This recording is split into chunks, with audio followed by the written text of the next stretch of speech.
riaseknya adalah ISC, yaitu salah maaf. SciPad proudly present. Welcome to SciPad 2023.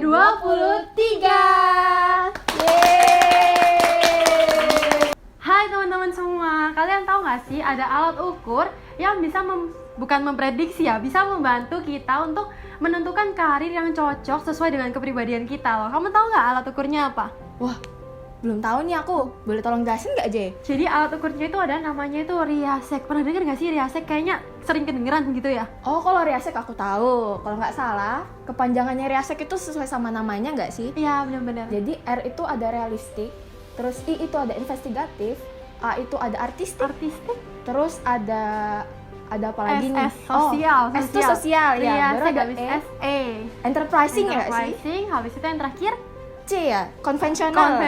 Wah, ya benar-benar. Jadi alat ukur Riasek ini dibikin sama Bapak John Holland, makanya sering juga disebut dengan Holland Code gitu kalau nggak salah ya. Jadi setiap manusia atau setiap individu itu katanya ya minimal tuh punya satu dari berapa tipe ya, 6 tipe ini kepribadian itu ya. Jadi mungkin langsung aja ya kita masuk lebih dalam lagi tentang penjelasan tentang apa itu Riasek. Boleh bang. Oke, jadi yang pertama itu ada tipe kepribadian realistik. Orang-orang dengan tipe realistik ini juga sering disebut juga dengan doers gitu. Jadi mereka ini tipenya tegas, terus menyukai aktivitas dengan koordinasi motorik, keterampilan dan juga kekuatan. Nah, mereka ini juga tipe orangnya yang kayak praktis gitu, suka menggunakan alat-alat yang memudahkan diri mereka. Lalu mereka ini juga tipenya suka menghindari situasi-situasi konvensional serta hubungan interpersonal. Oke, terus untuk tipe kepribadian yang kedua ada yang namanya investigatif. Jadi tipe orang yang dengan kepribadian ini cenderung orang yang suka berpikir gitu. Mereka itu thinkers. Oleh karena itu mereka itu suka observasi, mereka suka analisis, dan mereka juga punya problem solving yang sangat baik. Nah, ketika bekerja dalam satu tim, mereka itu cenderung tipe yang akan memberikan ide ke dalam kelompok tersebut. Oleh karena itu, mereka itu orang yang sangat berhati-hati dan mereka juga orang yang kritis dalam bekerja. Oke, terus lanjut ke yang ketiga. Jadi yang ketiga ini ada namanya artistik. Orang-orang artistik ini juga sering disebut dengan kreator. Jadi mereka ini kayak lebih berjiwa bebas, terus otentik, kreatif, tetapi mereka ini mungkin lebih sensitif gitu ya. Tapi untuk masalah urusan aturan, mereka bisa lebih fleksibel dalam menaati aturan-aturan tersebut.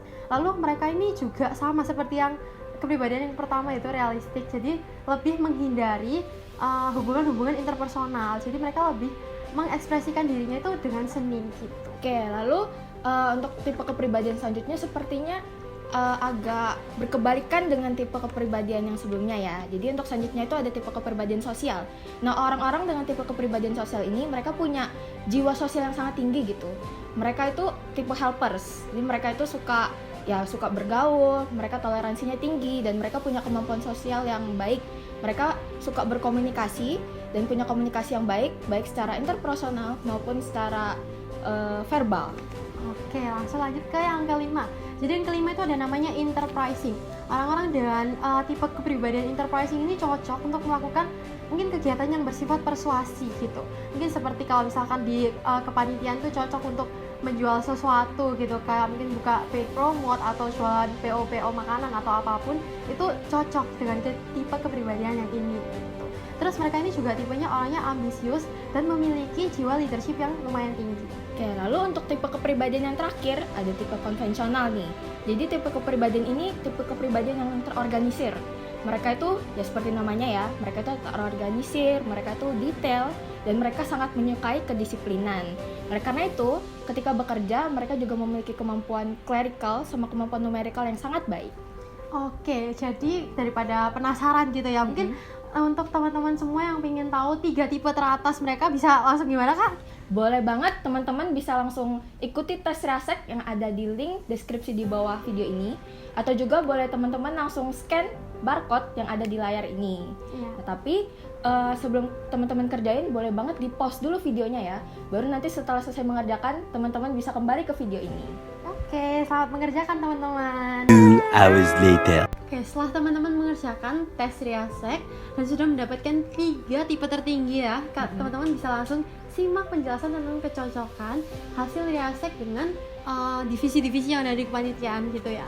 Tapi sebelumnya disclaimer dulu kalau hasil yang didapat ini berdasarkan hasil tim peneliti SciPath 2023. Jadi misalkan ada mungkin pendapat yang berbeda, teman-teman bisa mungkin tulis di kolom komentar gitu ya. Bener banget. Oke, mungkin bisa langsung aja. Divisi pertama ya. Jadi untuk divisi pertama ada divisi ketua dan wakil. Nah, sebagai pemimpin dari suatu organisasi atau suatu kepanitiaan, wakil dan ketua ini memiliki tipe riasek SEC dan SEI. Jadi S-nya sendiri ini melambangkan sosial, yaitu kemampuan mereka dalam bekerja sama dan dalam menyampaikan ide-ide dan pendapat mereka terhadap suatu acara. Lalu ada E, yaitu enterprising. Ini menjelaskan mengenai kemampuan mereka dalam mempersuasi serta leadership mereka. Karena ketua dan wakil sendiri kan memiliki tanggung jawab dalam memimpin suatu acara gitu ya. Lalu ada C, yaitu konvensional. Ini menandakan kemampuan mereka dalam bekerja secara terorganisir.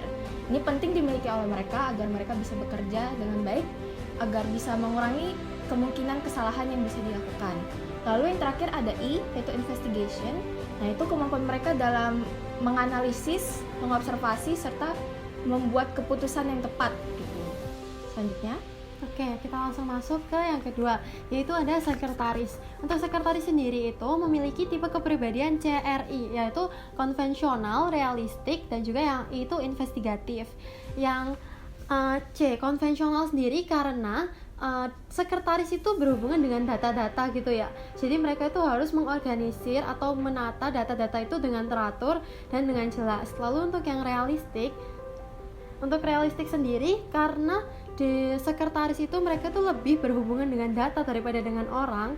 Jadi mereka ini tidak terlalu membutuhkan kemampuan verbal atau kemampuan interpersonal, tapi lebih butuh ke mungkin lebih mengolah data-data gitu ya. Kalau untuk investigatif sendiri, jadi sekretaris itu juga butuh tipe investigatif itu ya, karena mereka itu harus berpikir untuk gimana sih cara mengelola data-data yang ada tersebut dengan rapi, teratur ya, seperti yang udah aku jelasin sebelumnya gitu. Oke, untuk divisi selanjutnya ada bendahara. Nah, bendahara ini harus memiliki tipe kepribadian ICR. I sendiri itu melambangkan investigatif ya, dimana mereka itu harus pandai dalam mengobservasi dan menganalisis suatu permasalahan supaya mereka bisa cermat dalam alokasikan keuangan. Lalu ada C itu melambangkan konvensional, jadi kemampuan mereka dalam bekerja secara terorganisir dan kemampuan clerical serta numerical mereka yang baik. Karena bendahara kan ya mereka perlu mengurus anggaran dana, sehingga mereka harus detail dalam bekerja. Lalu ada R itu kemampuan mereka dalam mengoperasikan suatu program. Untuk bendahara sendiri nanti mereka kan akan bekerja dengan Excel, jadi mereka harus memiliki kemampuan yang baik dalam mengoperasikan program tersebut. Oke, lanjut ke divisi yang selanjutnya, yaitu ada acara. Jadi untuk divisi acara sendiri itu tipe kepribadiannya itu ada ISA dan ISE. Untuk I sendiri yaitu investigasi, gitu ya. Jadi acara ini kan bisa dibilang sebagai otak dalam suatu kepanitiaan gitu ya. Jadi mereka itu harus memunculkan ide-ide, membuat ide-ide gitu. Nah itu berhubungan juga dengan sosial ya, sosial sendiri karena acara ini kan pastinya harus berhubungan dengan divisi-divisi yang lain untuk mungkin membahas job desk yang harus diobrolkan gitu ya. Maka sosial ini sangat penting banget. Lalu yang selanjutnya ada artistik. Nah, acara ini kan bikin ide ya. Ide itu kan harus artistik atau kreatif gitu ya. Lalu yang terakhir itu ada enterprising. Oke, enterprising. Jadi enterprising sendiri karena acara ini kan yang nyusun rundown gitu. Jadi mereka waktu hari H itu harus menjelaskan rundown itu dengan leadership mereka yang tinggi kepada divisi-divisi lain supaya kegiatannya bisa berjalan dengan lancar gitu. Oke, untuk divisi selanjutnya ada divisi PR atau Public Relation. Nah, sesuai dengan namanya ya, jadi tanggung jawab dari PR sendiri itu untuk berhubungan dengan pihak luar gitu. Nah, oleh karena itu, bagi orang-orang yang masuk ke divisi PR, mereka itu harus memiliki tipe riasek SEI. S-nya itu sendiri merupakan sosial, jadi kemampuan si orang-orang ini dalam bekerja sama dengan orang-orang lain sehingga mereka bisa menjalin kerjasama dengan pihak luar. Lalu ada E, yaitu kemampuan Enterprising yaitu kemampuan orang-orang dalam mempersuasi pihak luar agar mau bekerja sama dengan mereka. Lalu ada I, yaitu investigatif. Nah, ini penting bagi mereka untuk memiliki ini supaya mereka bisa menganalisis suatu masalah dan bisa melakukan problem solving yang tepat agar masalahnya bisa dengan cepat teratasi. Oke, lanjut ke divisi yang selanjutnya itu sponsor. Sponsor ini lumayan mirip dengan humas atau public relation itu ya. Jadi tipe kepribadian yang harus dimiliki oleh seseorang yang berada di divisi sponsor adalah SEC dengan SEI. Untuk S sendiri karena sosial, jadi orang-orang yang berada di divisi sponsor itu kan harus menjalin relasi dengan orang-orang yang berada di luar untuk melakukan sponsorship. Maka sosial itu diperlukan banget untuk mungkin mengobrolkan, membuat perjanjian dengan orang-orang tersebut. Lalu yang selanjutnya ada enterprising. Enterprising sendiri ini kan tadi penjelasannya tentang mempersuasi gitu. Nah ini perlu banget untuk orang-orang yang di divisi sponsorship karena mereka harus bisa mempersuasi orang-orang untuk mungkin melakukan paid promote gitu ya di kepanitiaan tersebut. Lalu yang selanjutnya adalah konvensional karena orang-orang di divisi sponsorship itu harus mengolah mungkin seperti data-data kayak nama Instagram itu kan harus disusun gitu ya. Lalu kayak jumlah followers untuk menentukan nanti ke harga paid promote-nya itu. Nah itu makanya konvensional itu juga diperlukan. Lalu yang terakhir ada investigatif. Investigatif sendiri ini kan tentang kayak mereka ya itu ya informasi-informasi itu harus mereka kayak yaitu kayak tadi yang menentukan harga paid promote seperti itu, sama kayak memberikan feedback yang menguntungkan untuk pihak-pihak yang bekerja sama gitu dengan kepanitiaan tersebut. Oke, untuk divisi selanjutnya ada divisi PDD. Divisi PDD ini sendiri bertanggung jawab dalam dokumentasi dan dalam pembuatan desain publikasi pada suatu acara. Oleh karena itu, divisi ini memiliki kepribadian RIA dan RIC. RIA ini sendiri merupakan kepribadian yang mampu mengoperasikan suatu program dengan baik. Nah, untuk PDD sendiri kan mereka ya mayoritas akan bekerja dengan program editing ya. Oleh karena itu mereka harus memiliki tipe kepribadian yang bagus di bidang ini. Lalu ada I, yaitu kemampuan investigatif. Mereka harus solving yang baik agar bisa menyelesaikan suatu masalah dengan baik dan tepat. Lalu ada A, yaitu artistik. Nah, seperti kita tahu, karena PDD sendiri juga bertanggung jawab dalam membuat desain.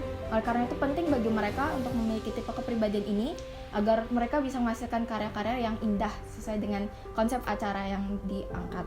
Lalu ada C, yaitu konvensional, kemampuan mereka dalam bekerja secara terorganisir dan secara disiplin. Karena PDD sendiri juga ada deadline yang harus mereka penuhi. Nah, penting bagi mereka untuk memiliki kepribadian ini supaya mereka bisa bekerja sesuai dengan deadline. Oke, lanjut ke divisi logistik. Untuk divisi logistik sendiri tipe kepribadiannya yaitu RIS dan RIC. Untuk R sendiri yaitu realistik karena orang-orang yang berada di divisi logistik ini lebih bekerja dengan menggunakan kemampuan motorik. Jadi mereka mungkin kayak yang teman-teman tahu kayak mempersiapkan alat-alat kebutuhan yang diperlukan oleh divisi-divisi lain di suatu kepanitiaan. Lalu yang selanjutnya ada tipe investigatif karena ini sangat diperlukan ya, karena orang-orang di divisi logistik tuh harus mempersiapkan alat-alat yang dibutuhkan secara matang supaya nanti kalau hari H itu nggak mungkin kayak panik sendiri karena ada alat-alat yang ketinggalan atau lupa seperti itu. Lalu divisi logistik itu juga memerlukan orang-orang yang memiliki tipe kepribadian sosial karena mereka kan pastinya harus berkoordinasi dengan divisi-divisi lain gitu ya, seperti mungkin ke acara kayak acara butuh apa di hari H dan juga divisi-divisi lainnya. Maka dari itu sosial juga sangat diperlukan. Lalu yang terakhir yaitu konvensional karena divisi logistik ini harus benar-benar membuat pendataan alat-alat yang dibutuhkan atau sarana prasarana di hari H dengan tepat gitu. Oke, untuk divisi selanjutnya ada divisi keamanan. Nah, karena divisi keamanan sendiri itu bekerja di lapangan ya, jadi otomatis mereka itu harus bisa siap sedia terhadap situasi yang tidak bisa diperhitungkan sebelumnya. Oleh karena itu, divisi ini harus memiliki tipe kepribadian IEC. I sendiri itu merupakan tipe kepribadian investigatif, di mana mereka itu harus bisa mengobservasi dan menganalisis situasi yang ada di lapangan, sehingga mereka bisa melakukan problem solving yang tepat terhadap kondisi yang ada. Lalu yang kedua itu ada E, yaitu enterprising. Jadi tipe kepribadian ini mengharuskan mereka untuk bisa beradaptasi terhadap kondisi yang tidak meyakinkan gitu. Oleh karena itu, ya mereka harus bisa dengan cepat beradaptasi dengan kondisi yang ada. Lalu yang terakhir ada C, yaitu konvensional. Karena divisi ini sendiri memiliki sistematis pekerjaan yang terstruktur. Oleh karena itu, mereka harus bisa bekerja sesuai dengan sistematis yang sudah ditetapkan sebelumnya. Oke, lanjut ke divisi yang terakhir yaitu konkes atau konsumsi dan juga kesehatan. Untuk konsumsi dan kesehatan sendiri tipe riaseknya adalah ISC, yaitu investigatif, sosial, dan konvensional. Alasannya kenapa ISC, yaitu yang pertama investigatif. Untuk divisi konsumsi dan kesehatan sendiri, mereka ini perlu mengetahui penanganan untuk hal-hal yang mungkin darurat yang terjadi secara tiba-tiba. Maka mereka investigatif ini cocok karena kan investigatif ini memecahkan masalah kayak gitu ya. Jadi misalkan ada hal tidak terduga datang, dari divisi konkes sendiri harus mengerti gimana nih problem solvingnya untuk masalah ini. Lalu yang kedua yaitu ada sosial, karena divisi konsumsi dan kesehatan ini kan pastinya berhubungan dengan orang lain juga ya. Untuk konsumsi mereka cari mungkin kayak catering yang cocok gitu, kesehatan juga mungkin memberikan pertolongan bagi orang-orang yang mungkin terjadi tiba-tiba ada masalah kesehatan atau berhubungan dengan rumah sakit ubaya yang baru gitu juga bisa. Lalu yang terakhir ada konvensional, karena mereka divisi konkes ini harus bekerja dengan teratur dan terorganisir sesuai dengan prosedur yang ada gitu ya. Jadi mungkin kalau untuk kesehatan sendiri, untuk memberikan pertolongan pertama itu kan pastinya nggak asal-asalan gitu ya, ada prosedur yang mereka harus lakukan. Untuk konsumsi sendiri, untuk menghubungi mungkin pihak catering gitu kan juga ada prosedurnya. Dan bisa langsung simak video selanjutnya ini ya kayak. Jadi bakal ada tanya jawab dengan kakak-kakak dari masing-masing divisi yang ada dari BPH atau divisi-divisi yang lain gitu ya. Oke, sekian, terima kasih dari penjelasan kita. See you in the next video. Bye bye. SciPath proudly present.